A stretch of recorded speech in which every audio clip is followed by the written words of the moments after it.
Hi everyone, welcome back to the channel. So let's resume our Eon topic targeted. So let's start with the new topic of this Eon, which is the answer wasn't always to give people stigmatizing labels and pummels their brain with antipsychotic drugs. So what is a pummel means here is just hitting someone continuously with fist. So let's see what this topic hold for us. Let's start with the first basis. A third approach saw in madness or a spiritual crisis or a spiritual emergency, a term coined in the 1980s by Stanislav and Christina Grof, but with roots in the work of Carl Jung and Abraham Maslow.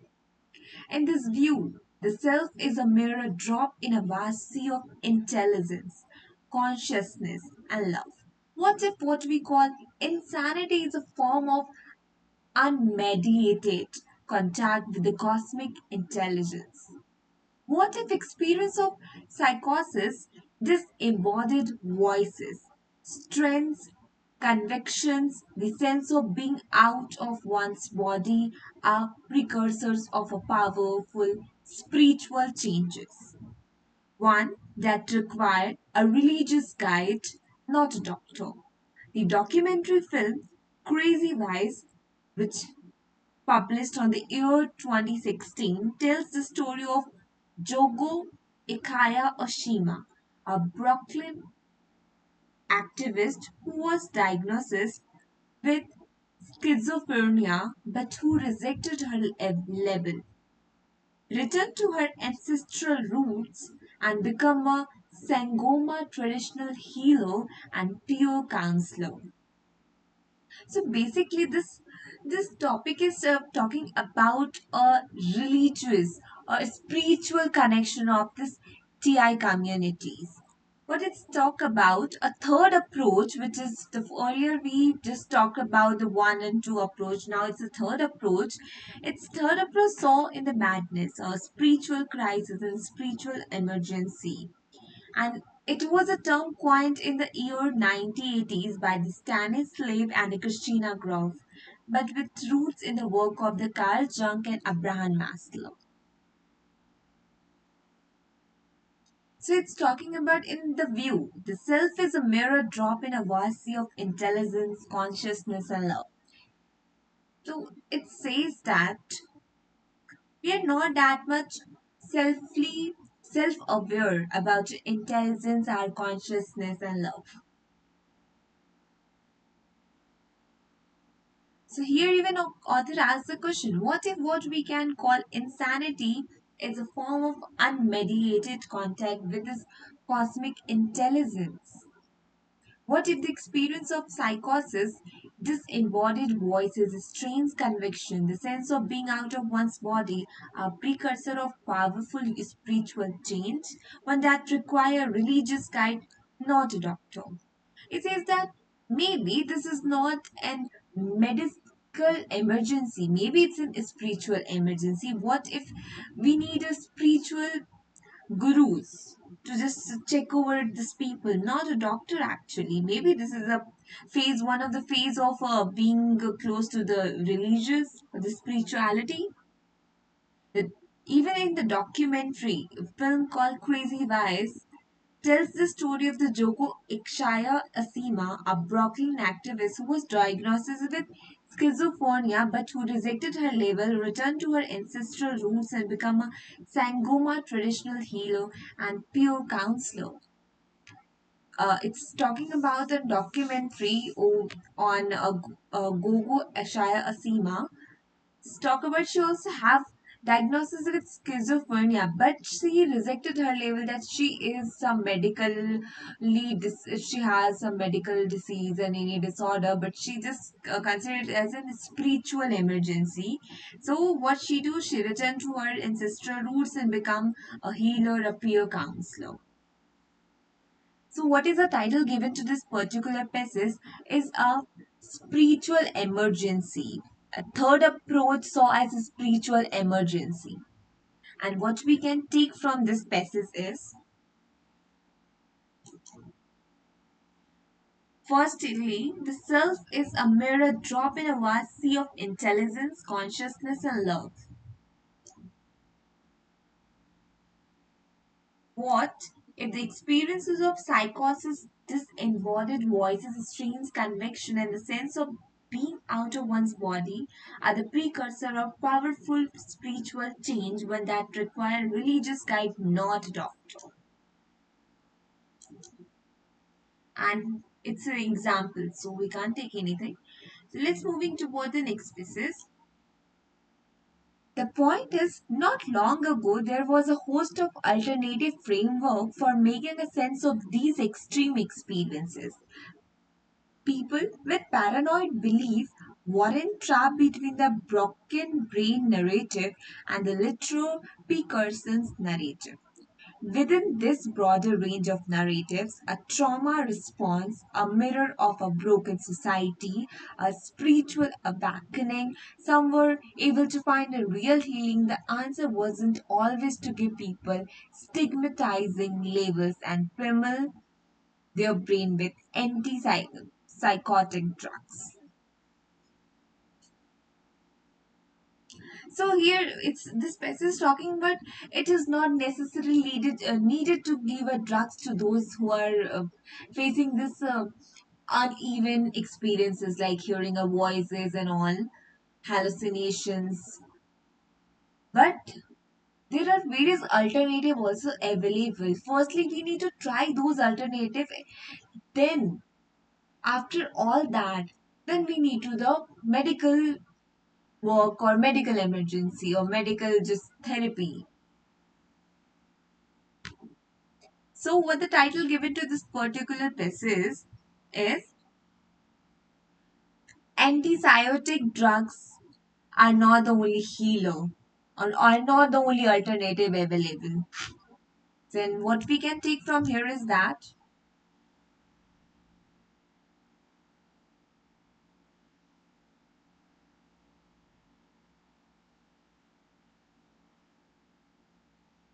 firstly, within this broader range of narratives, a trauma response, a mirror of a broken society, a spiritual awakening, some were able to find a real healing.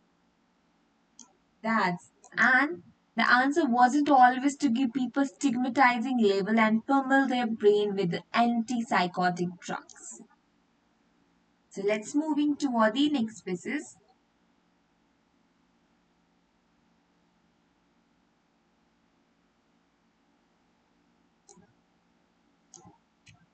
One reason I'm aware of these alternative paradigms is because I saw how they played out in my dad's own life.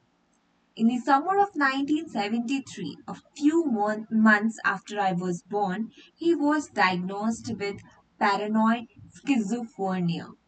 He was a lawyer working under the US President Richard Nixon, and he formed the belief that he was being supervised, not unreasonable given Nixon's penchants for spying on his own staff. My dad's fear soon escalated into the belief that my mother was a government spy. His doctor had inserted a tracking device into his anus, and the Washington Post was reporting on his activities in the sports sections on the pretext of describing a rather marginal baseball players. So this particular passage is talking about the experience of author, how her father, her or his father, diagnosed with schizophrenia, and he just what we can say that he just doubted on his own wife of being a spy. So it just we can summarize this. We can take her any particular points and given the title respect. So just we can summarize this particular passage that the author's explanation of his father behavior when diagnosed with schizophrenia. So let's move toward the next pieces. Fortunately, my dad had read psychiatrists like R.D. Laing and psychologists like Rollo May and Abraham Maslow. He understood that what we call madness isn't always a breakdown, but a potential breakthrough. He agreed to see a psychiatrist, but only under the condition he wouldn't be given a drugs. The psychiatrists agree and sometimes with my mother had conversation about how to navigate this strange experience. Ultimately, he was able to continue working for the labor department for another 12 years until similar episode in 1980s rendered him unable to work. So here in this passage as well, author is talking about how his father agreed to see psychiatrist and just in one condition that he don't want any drugs.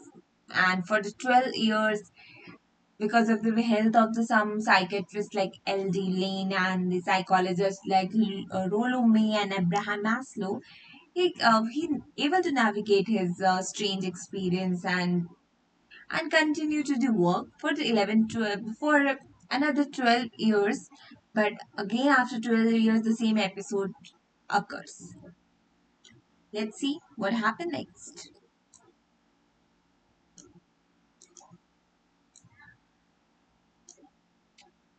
But if the 1960s witnessed the proliferation of alternatives, meanings, making framework, how did our perspective become so limited? How did this medical vision, replete with its diagnosis, medication, symptoms, checklist, hypothetical brain dysfunctions, come to exert such a forceful grip on our collective imagination?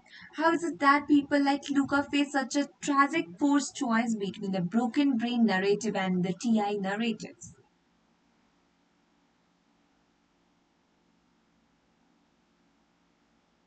So this passage is talking about how our thinking, how our alternatives, how our perspective is so limited that we just consider of anything, any dysfunction, any not proper working of any kind of a things to connect it with a medical emergency. We don't, we are not able to, we are not that much of interested to find a different alternative apart from the medical ones. So here this that's authorist try to make a focus,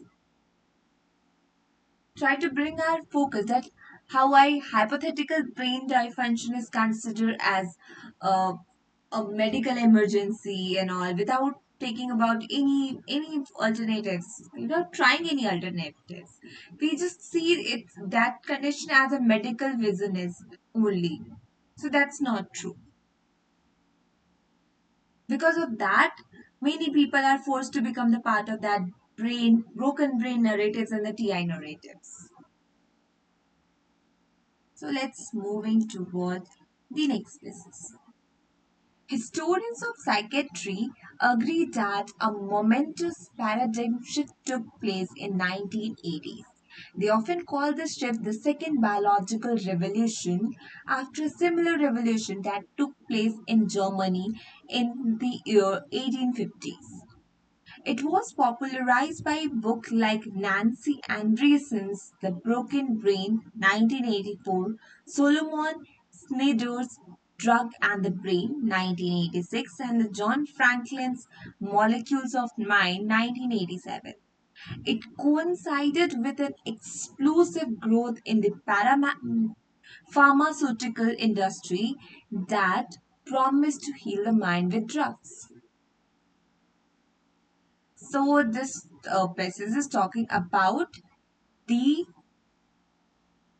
shift, which is the second biological revolution, which happens in the year 1850s, and it's talking about different books with different perspectives. So the title given to this particular passage is Second Biological Revolution, and what we can take from here is that it took place in year 1980s, and some popular book in this era is Nancy Andrews' The Broken Brain, which published in the year 1984, Solomon Sender's Drugs and the Brain, John Franklin's Molecules of Mind, 1987, and one more important, very important line, it's coincided with an explosive growth in the pharmaceutical industry that promised to heal the mind with drugs. So let's move toward the last passage today's video. In this vision, mental disorder were understood as a brain dysfunctions that could be traced to abnormal genes. Schizophrenia stemmed from an imbalance of the neurotransmitter dopamine. Depression was a serotonin imbalance. Bipolar disorder was a lithium imbalance. ADH, a deficiency of norepinephrine. These conditions, of course, could be triggered by life events, but they were ultimately biological. It was a reincarnation of the ancient Greek humoral theory, which saw the various forms of madness as imbalance in four humor: blood, philism, yellow bile, black bile. So this passage is talking about how the dysfunctions of brains happens, whether it is a schizophrenia, bipolar disorder, depressions, and many things. So, so the title should given to this passage is how the dysfunction of the brains happened. And what we can take from here is that firstly, dysfunction of the brain could be traced to abnormal genes. Schizophrenia stemmed from an imbalance of neurotransmitter dopamine. Depression is serotonin imbalance. Bipolar disorder was a lithium imbalance. ADH, a deficiency of norepinephrine. I don't know what the correct pronunciation of this medical term, but okay. This condition, of course, were triggered by life events. These conditions were triggered by the life events, but they were ultimately biological. It was a reincarnation of the ancient Greek humoral theory, which saw that the various forms of madness as imbalance of four humors, which is the blood, philism, yellow bile, and black bile. So that's all for today. Hope you understand this particular subtopic of Eon and learn something new. So, as of now, have a great day. Thank you.